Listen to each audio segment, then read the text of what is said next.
नमस्कार भैया बहनों। आज हम पुष्पी पादपों की आंतरिक संरचना के अगले भाग भाग 5 के बारे में पढ़ेंगे। पिछले भाग में हमने ऊतक तंत्र के बारे में पढ़ा था, जिसमें ऊतक तंत्र की परिभाषा, विशेषताएं और ऊतक तंत्र के भागों में पहला भाग एपिडर्मल टिश्यू सिस्टम यानी बाह्य त्वची ऊतक तंत्र के बारे में हमने पढ़ा था, जिसमें बाह्य त्वची ऊतक तंत्र के अंतर्गत आने वाली विशेषताएं और उनकी रचनाओं के बारे में पढ़ा था। इस भाग में हम संवहन ऊतक तंत्र और भरण ऊतक तंत्र के बारे में पढ़ेंगे। संवहन ऊतक तंत्र या वेस्कुलर टिश्यू सिस्टम। संवहन ऊतक, जैसा कि नाम से स्पष्ट है कि पौधे के अंदर खनिज, जल, भोज्य पदार्थ और अन्य पदार्थों को एक स्थान से दूसरे स्थान पर अगर पहुंचाना है तो वह संवहन ऊतक के माध्यम से ही किया जाता है। संवहन ऊतक का निर्माण जो होता है प्रोकेम्बियम की सेल्स से होता है। प्रोकेम्बियम की सेल्स संवहन ऊतक का निर्माण करती है। अब यह प्रोकेम्बियम क्या होता है? जैसा कि कार्य के आधार पर प्रविभाजी ऊतक को बांटा गया था, जिसमें प्रोटोडर्म, प्रोकेम्बियम और ग्राउंड मेरिस्टेम में बांटा गया, जिसमें प्रोकेम्बियम का काम यह होता है कि संवहन बंडल का निर्माण करना। प्रोकेम्बियम जाइलम और फ्लोएम का निर्माण करते हैं। वहीं प्रोटोडर्म जो होती है वो बाह्य त्वचा का निर्माण करती है। प्रोटोडर्म नाम से स्पष्ट है, डर्म मतलब की त्वचा, तो प्रोटोडर्म बाह्य त्वचा का निर्माण करती है। प्रोकेम्बियम जो है संवहन बंडल मतलब जाइलम और फ्लोएम का निर्माण करता है। वहीं प्रविभाजी भरण ऊतक यानी ग्राउंड मेरिस्टेम जो होता है वह पौधे के अंदर बाह्य त्वचा और संवहन बंडल को छोड़कर समस्त भाग, जैसे कि हाइपोडर्मिस हुआ, कॉर्टेक्स है, एंडोडर्मिस, पेरिसाइकल, मज्जा किरणें, इनका निर्माण भरण ऊतक करता है। तो यहाँ पर हम पढ़ रहे हैं संवहन ऊतक। संवहन ऊतक का निर्माण प्रोकेम्बियम की सेल्स करती है। प्रोकेम्बियम प्रविभाजी ऊतक है। संवहन ऊतक तंत्र विभिन्न प्रकार के वेस्कुलर बंडल्स से बना होता है, जो मिलकर रंभ या स्टिल बनाते हैं, जो कि हम आंतरिक संरचना में अभी पढ़ेंगे। इसके अंतर्गत पेरिसाइकिल, पित्त, मेड्युलरी रे यानी मज्जा किरणें आते हैं। अब हम संवहन ऊतक तंत्र के अंतर्गत आने वाले संवहन पुलों की संरचना यानी वेस्कुलर टिश्यू की संरचना पढ़ते हैं। वेस्कुलर टिश्यू को मुख्यतः 3 भागों में बांटा गया है, जाइलम, फ्लोएम और कैम्बियम।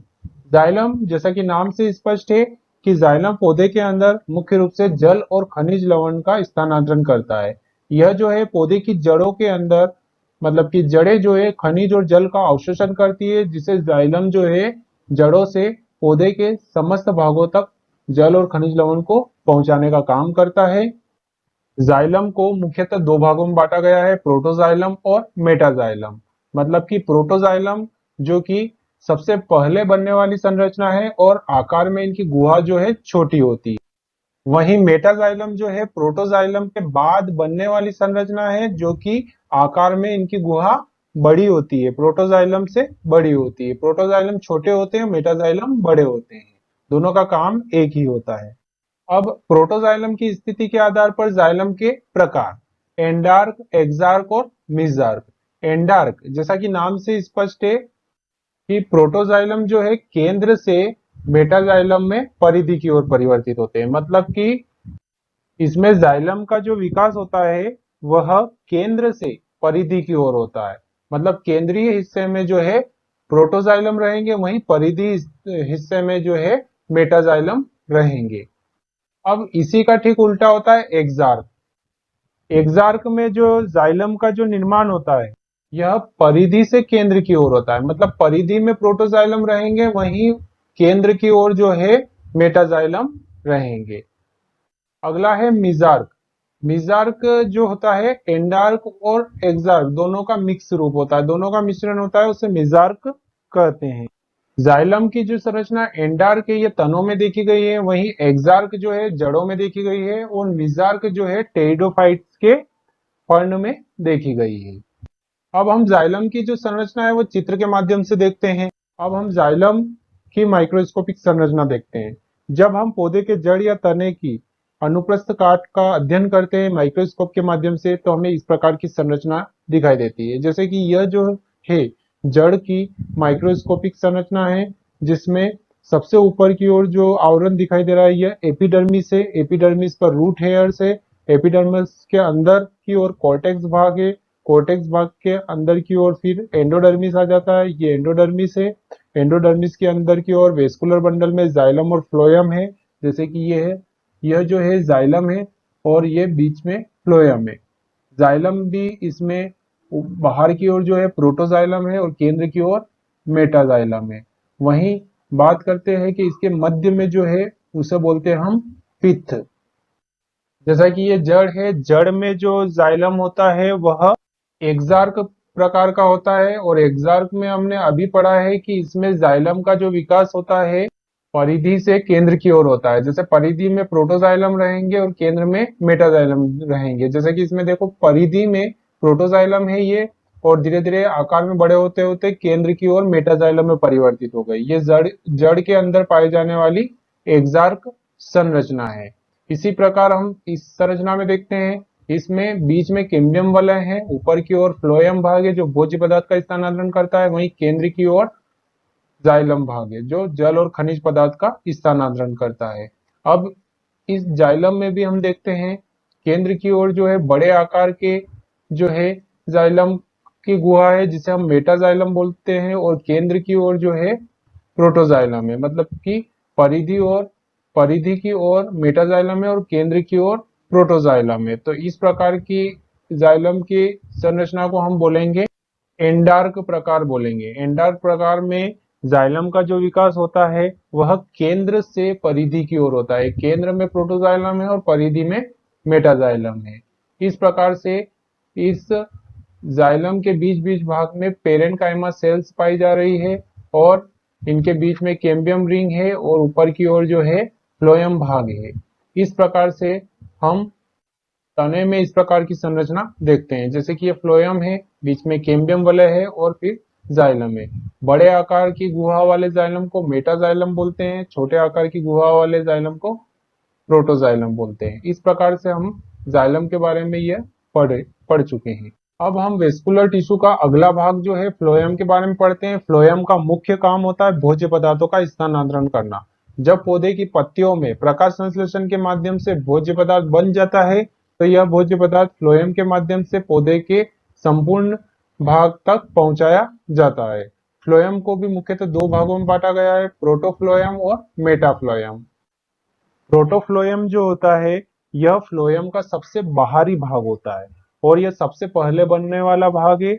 इसमें सक्रिय चालनी नलिकाएं जो होती है उनका यह बना होता है।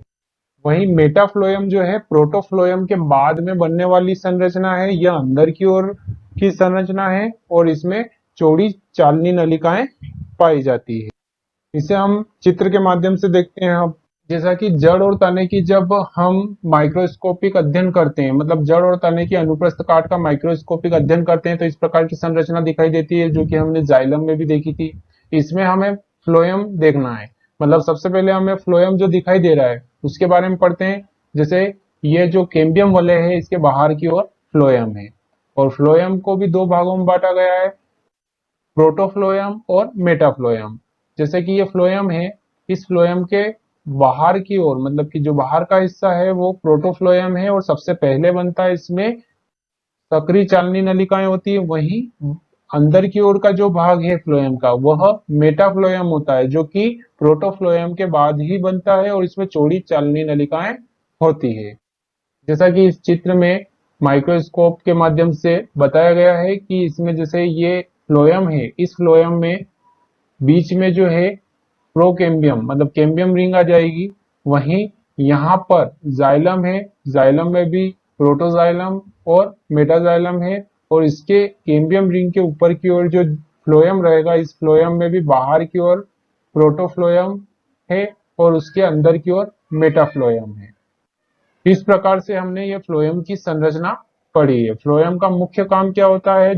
भोज्य पदार्थों को एक स्थान से दूसरे स्थान पर पहुंचाना है। साथ ही फ्लोएम जो है परिधि की ओर होता है, परिधि हिस्से में होता है और अंदर की ओर जाइलम भाग होता है। अब हम वेस्कुलर टिश्यू का अगला भाग जो है कैम्बियम के बारे में पढ़ते हैं।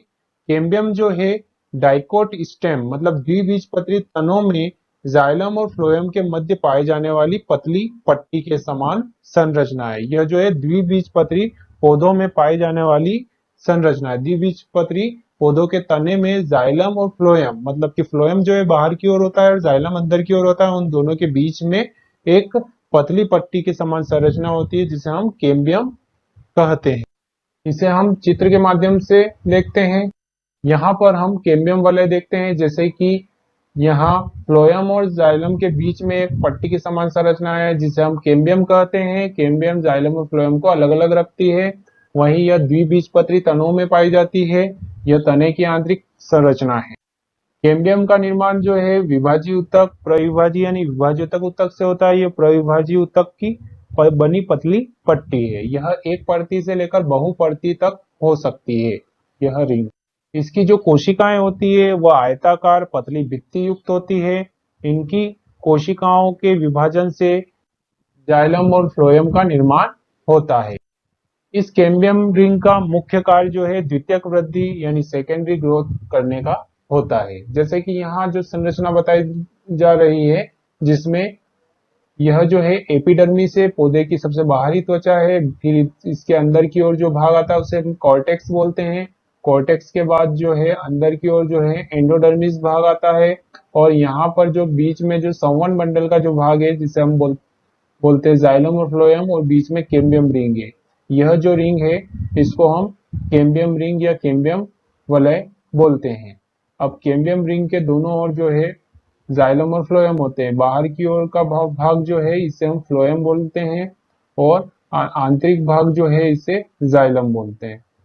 इसके बाद जाइलम और फ्लोएम के बीच में जो रिंग पाई जाती है उसे हम फेसिकुलर कैम्बियम कहते हैं। मतलब कि जैसे ये जाइलम, ये फ्लोएम है और ये जाइलम, इसके बीच में जो रिंग है इसे फेसिकुलर कैम्बियम कहेंगे। वहीं दो वेस्कुलर बंडल हो, मतलब कि एक वेस्कुलर बंडल ये, एक वेस्कुलर बंडल ये, इन दोनों के बीच में जो कैम्बियम रिंग है उसको हम इंट्राफेसिकुलर यानी इंटरफेसिकुलर कैम्बियम कहेंगे।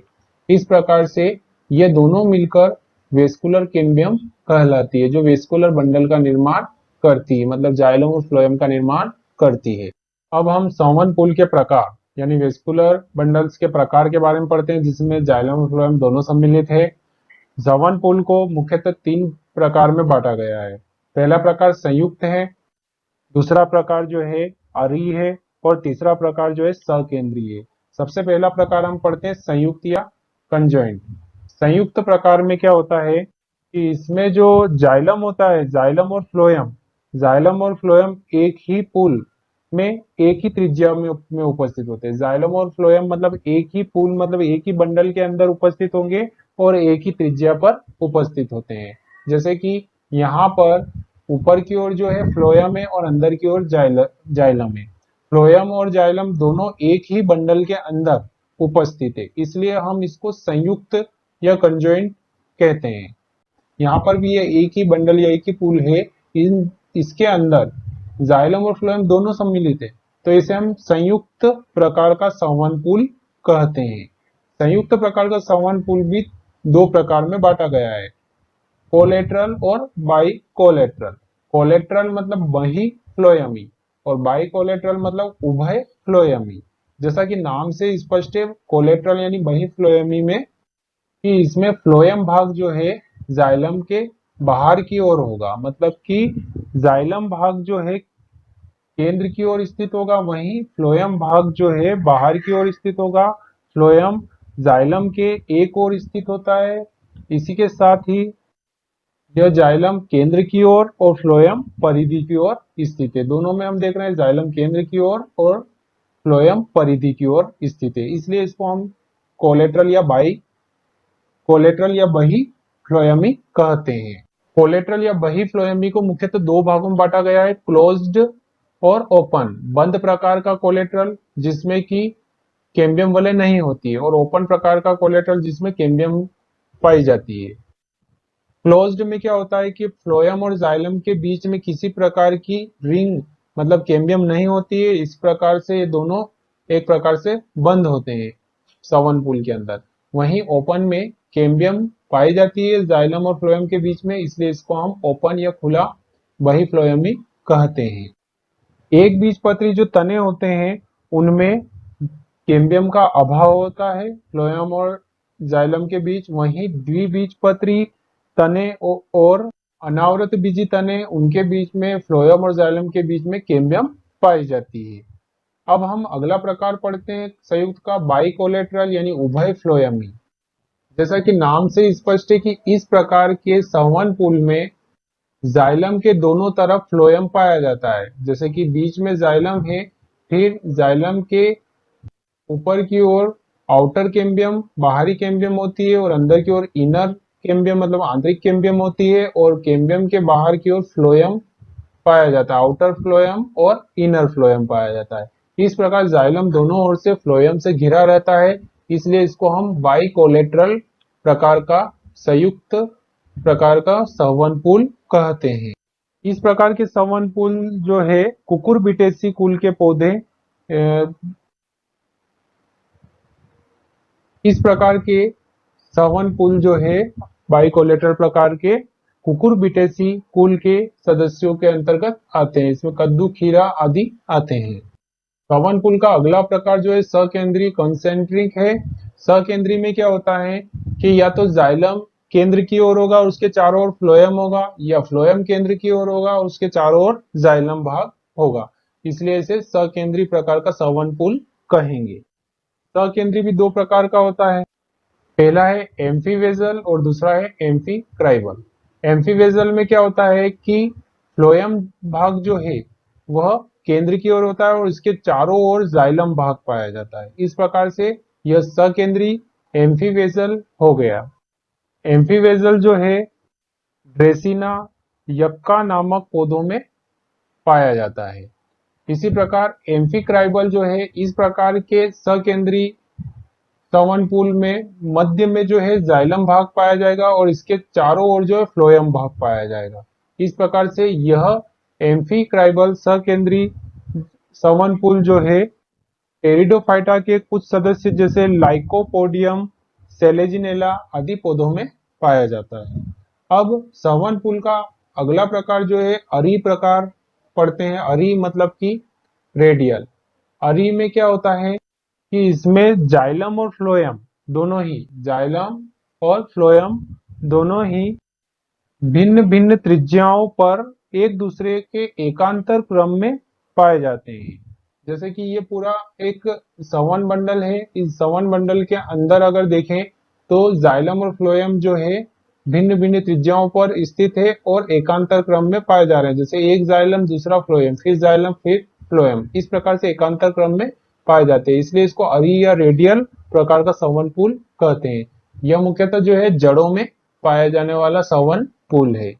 इस प्रकार से हमने संवहन पुल के प्रकार भी इस चित्र के माध्यम से पढ़े हैं। संवहन ऊतक तंत्र के बाद अब हम लास्ट में भरण या आधारभूत ऊतक तंत्र के बारे में पढ़ते हैं। भरण या आधारभूत ऊतक तंत्र को ग्राउंड टिश्यू सिस्टम के नाम से भी जाना जाता है। भरण ऊतक जो है यह एपिडर्मिस से लेकर पौधे के अंदर मध्य भाग तक फैला रहता है। भरण ऊतक वे ऊतक होते हैं जो कि पौधे की बाह्य त्वचा और संवहन ऊतक, मतलब जो हमने बाह्य त्वचा एपिडर्मल पढ़ा है, वह बाह्य त्वचा और संवहन ऊतक इन दोनों को छोड़कर पौधे के अंदर जितने भी भाग पाए जाते हैं उन सभी भागों का निर्माण करते हैं भरण ऊतक या आधारभूत ऊतक तंत्र। इनका निर्माण जो है पेरिब्लेम तथा प्लीरोम स्तर से होता है। मतलब कि पेरिब्लेम और प्लीरोम स्तर जो है भरण ऊतक या आधारभूत ऊतक तंत्र का निर्माण करते हैं। इनका कार्य जो होता है भोज्य पदार्थ का निर्माण करना, उसका संग्रहण करना, यांत्रिक शक्ति प्रदान करना पौधों को। इसके निम्न भाग होते हैं, इसमें जो है कॉर्टेक्स आता है जो एपिडर्मिस के बाद आने वाला भाग है। कॉर्टेक्स के बाद पेरिसाइकल, फिर पित्त या मेडुला और पित्थरे और पित्त, ये सभी इसके अंतर्गत आते हैं। यानी भरण ऊतक इन सभी चीजों का निर्माण पौधे के अंदर करता है।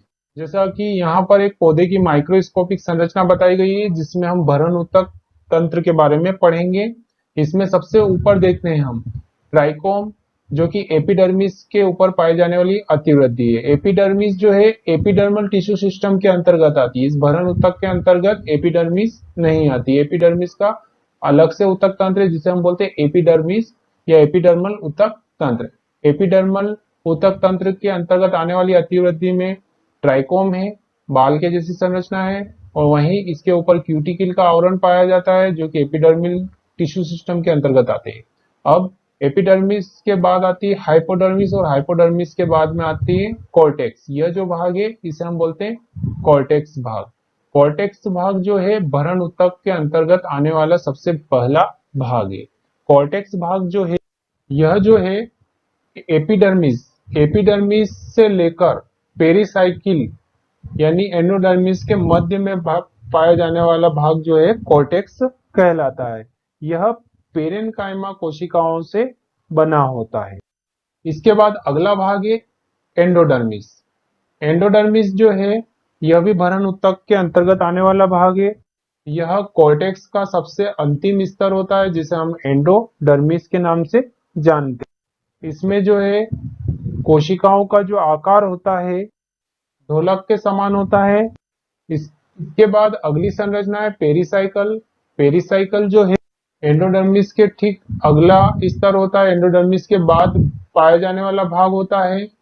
यह जो है अविरल यानी टुकड़ों में पाया जाता है। एक बीजपत्री तनों में पेरिसाइकल का अभाव होता है, वहीं द्विबीजपत्री तनों में अविरल रूप में पाया। इसके बाद जो जाइलम और फ्लोएम पाए जाते हैं ये जो है संवहन ऊतक तंत्र के अंतर्गत आते हैं, भरण ऊतक में नहीं आते हैं। भरण ऊतक तंत्र के अंतर्गत आने वाला अगला भाग पित्त या मेडुला। ये जो पित्त या मेडुला भाग जो है ये भरण ऊतक के अंतर्गत आने वाला भाग है।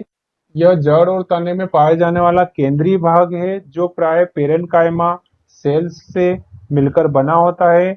एक बीजपत्री जड़ और द्विबीजपत्री तने में बहुत अधिक मात्रा में यह जो है पित्त विकसित होता है, किंतु द्विबीजपत्री जड़ और एक बीजपत्री तने में यह बहुत कम मात्रा में या नहीं के बराबर पाया जाता है। इस प्रकार से हमने भरण ऊतक या आधारभूत ऊतक के बारे में इस चित्र के माध्यम से पढ़ा है।